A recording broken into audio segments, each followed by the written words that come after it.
Hi everyone, welcome to my channel. I'm Chandra and you're watching Bengal Chandra. So in this video we are going to discuss about all the document checklist which is required for Australian study visa. तो अगर आप Australia जा रहे हो study visa के लिए तो documentation is a main part for the Australian study visa. And if you do a comparison between Australia and Canada, Australia and USA and Australia and UK, तो ऑस्ट्रेलिया में सबसे ज्यादा डॉक्यूमेंटेशन चाहिए. The reason behind इसकी embassy ये चाहती है कि ऐसा स्टूडेंट हमारे कंट्री में एंटर करे जो यहाँ पे पढ़ाई पे अपना प्राइमरी फोकस है और उसकी जो फैमिली है वो उसका सारा खर्चा उठा पाए. That is the main reason जहाँ पे आपको डॉक्यूमेंट ज्यादा चाहिए होते हैं.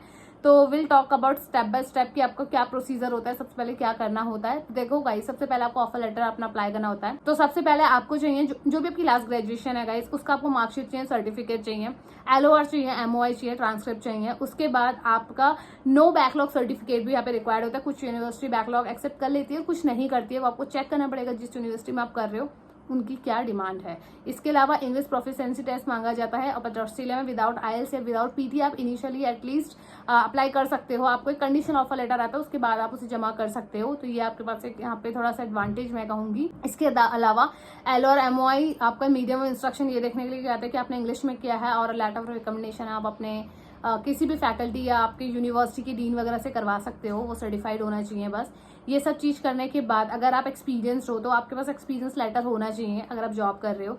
इनकेस आपने ग्रेजुएशन कर लिया, आप मास्टर्स के लिए जा रहे हो तो सेम चीज अप्लाई होंगी. आपको अपने ग्रेजुएशन के सारे सेमेस्टर की मार्कशीट चाहिए, वहां पे आपको अपना सर्टिफिकेशन, मेन डिग्री चाहिए, ट्रांसक्रिप्ट भी आपको चाहिए.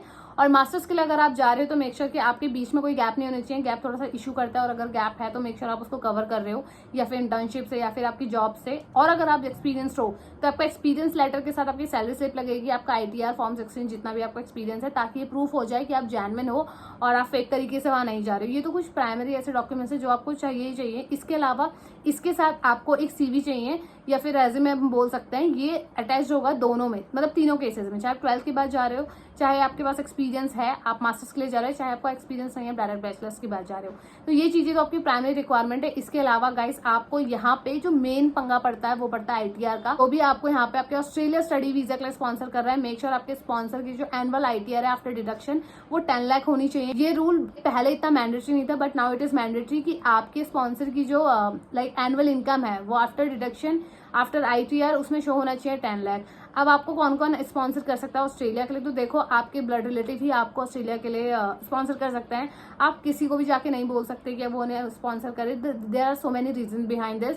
सबसे पहले आपके मॉम डैड, आपके सगे भाई बहन, ये आपको स्पॉन्सर कर सकता है. अपार्ट फ्रॉम दैट आपके मम्मी के भाई मीन्स आपके मामा जी, that person can sponsor you for your study. इसके अलावा आपके चाचा जी और आपके ताऊ जी ये आपको स्पॉन्सर कर सकते हैं. बट इनके अलावा आपको उनके बच्चे या आपके कजिन के कजिन से कोई भी आपको यहाँ पे स्पॉन्सर नहीं करेगा. तो मेक श्योर अगर आपके पापा की लेट सपोज आईटीआर 10 लाख से कम है तो आपको ये एक और स्पॉन्सर ऐड कर सकते हो. 3 भी कर सकते हो, बट मेक श्योर कि यही वाले रिलेटिव होने चाहिए और कोई आपका लॉन्ग रिलेशन वाला कोई भी आपको स्पॉन्सर नहीं कर सकता. क्योंकि जीटी क्लियर करने में बहुत ज्यादा प्रॉब्लम होता है. जीटी क्लियर ना होने का रीजन ही यही है कि हम लोग यहाँ पे रॉन्ग डॉक्यूमेंट दिखा देते हैं या फिर प्रॉपर यहाँ पे जस्टिफिकेशन नहीं देते कि हमारी पढ़ाई कौन स्पॉन्सर कर रहा है.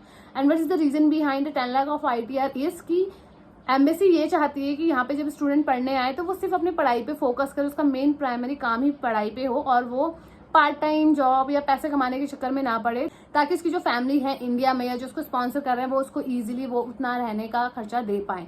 तो ये एक रीजन है 10 लाख ऑफ आईटीआर के पीछे. तो आप मेक श्योर करो पहले कि आपके पापा की आईटीआर कितनी है. अगर आपकी मामा जॉब करती है तो अच्छी बात है, भाई बहन भी जॉब करते हैं तो सबका आईटीआर आप लगा सकते हो. जितना तगड़ा आप आईटीआर बनाओगे उतने अच्छे से आपकी फाइल लगेगी, आपके रिजेक्शन के चांसेस ही नहीं होंगे. रिजेक्शन का मेन चांस यहीं पर ही आता है. मेन रीजन भी यही है जो आपकी जीटी में फंसता है. तो ये आईटीआर वाला चीज ध्यान से रखना. और मोस्टली आप अपने एजेंट से प्रॉपर पूछना कि एग्जैक्टली क्या प्रोसीजर है, क्या क्या डॉक्यूमेंट्स आपको रिक्वायरमेंट है. बट विदाउट आईटीआर यहाँ पे काम नहीं चलेगा, आपको आईटीआर दिखाना ही पड़ेगा. ये तो है आपका जो आईटीआर है. इसके अलावा एक मैं सिंपल टर्म में बोलना चाहूंगी, आपको फंड दिखाने होते हैं कि आप ये दिखा रहे हो कि आपके पास इतने सफिशिएंट फंड है कि आप वहां जाके सर्वाइव करो. अगर आपके पास ज्यादा फंड्स नहीं है, ज्यादा पैसे नहीं, मेक श्योर आपके पापा के अकाउंट में जो आपका प्राइमरी स्पॉन्सर है उनके अकाउंट में 10 लाख एटलीस्ट हो. अगर 10 लाख है दैट इज फाइन. और 3 से 4 महीने का एटलीस्ट को आप बैलेंस करके रखो. 1 महीने की पुरानी अगर आप बैंक स्टेटमेंट दिखाते हो तो वहां पंगा पड़ेगा. तो क्योंकि आपको बैंक स्टेटमेंट भी दिखानी है. बैंक स्टेटमेंट मेक श्योर करना कि 3 से 4 महीने चीजें नॉर्मल फ्लो पे चल रही हो, प्लस आपके पापा के अकाउंट में एटलीस्ट 9 से 10 लाख हो, ये आपको आपकी ना फाइल को मजबूत करेगा। मेक श्योर करना अगर आप फंड्स के लिए किसी भी एजेंट को हायर कर रहे हो या किसी थर्ड पार्टी से कर रहे हो तो वहां पे भी रिजेक्शन के चांसेस होते हैं, अगर पकड़े गए तो रिफ्यूजल आ जाता है। आप एक काम कर सकते हो, आप यहाँ पे फंड्स को दिखाने के लिए सिंपली एजुकेशन लोन लग सकते हो। अगर आपकी फैमिली इतनी ज्यादा स्टेबल नहीं कि वो सारा पेमेंट एक साथ कर पाए तो definitely you can go and check out with the education loan. And education loan एक अच्छा फैक्टर है, और ऑस्ट्रेलिया में अगर आप एजुकेशन लोन ले रहे हो तो वो एक्सेप्टेबल है, और एम्बेसी भी ये एक्सेप्ट करती है कि अगर स्टूडेंट एजुकेशन लोन ले रहा है मीन्स वो कोई भी रिस्क लेके नहीं आ रहा है, और ही और शी कैन इजिली पे there fees with the help of education loan. अभी एजुकेशन लोन कितना लेना चाहिए, तो देखो अगर मैं मास्टर्स की बात करती हूँ तो यहाँ पे आपके कुछ फैक्टर्स होते हैं जो जिस वजह से आपको फंड दिखाने पड़ते हैं। फर्स्ट ऑफ ऑल आपके लिविंग कॉस्ट होती है ऑस्ट्रेलिया की, जो कि 10 से 12 लाख के बीच में होती है।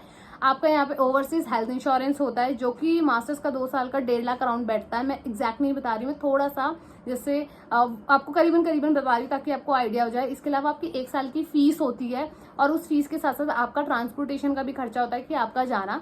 तो अगर एक मास्टर्स का मैं ओवरऑल बताऊं तो आपके पास 35 लाख होने चाहिए अपने फंड्स को शो करने के लिए। अगर आपके पास टोटल 35 है, जिसमें से आप आधे अपने बैंक में शो कर दो, जो मैंने आपको बताया 9-10 लाख होने चाहिए, 11 लाख वो आपके अगर बैंक में है, बाकी आप अपना लोन ले सकते हो। और इजीली वहां पे आपकी वीजा में रिजेक्शन के चांसेस आएंगे ही नहीं, और आपको वीजा मिलने के चांसेस बहुत ज्यादा बढ़ जाते हैं, क्योंकि आपकी यहाँ पे प्रोफाइल स्ट्रांग होती है, आपके स्पॉन्सर पे ITR है, आपने ऑलरेडी एजुकेशन लोन लिया आपके डैड के पास, और है मतलब इतना अमाउंट 10 to 14 अभी है, तो that is a great deal, आप ये कर सकते हो। और अपार्ट फ्रॉम दैट जब तक ये प्रोसीजर चल रहा है अपने बैंक में आप एकदम से सारा पैसा मत निकालो या बहुत सारा पैसा लाओ भी मत, क्योंकि आपसे प्रूफ मांगा जा सकता है। अगर आपने मान लो 1 महीने पहले ही बहुत सारा बल्क ऑफ अमाउंट उसमें ऐड कर दिया, तो वहां से एम्बेसी आपसे पक्का क्वेश्चन पूछेगी और क्लैरिफिकेशन मांगेगी ये जो अमाउंट आया है ये आपके अकाउंट में क्यों आया है।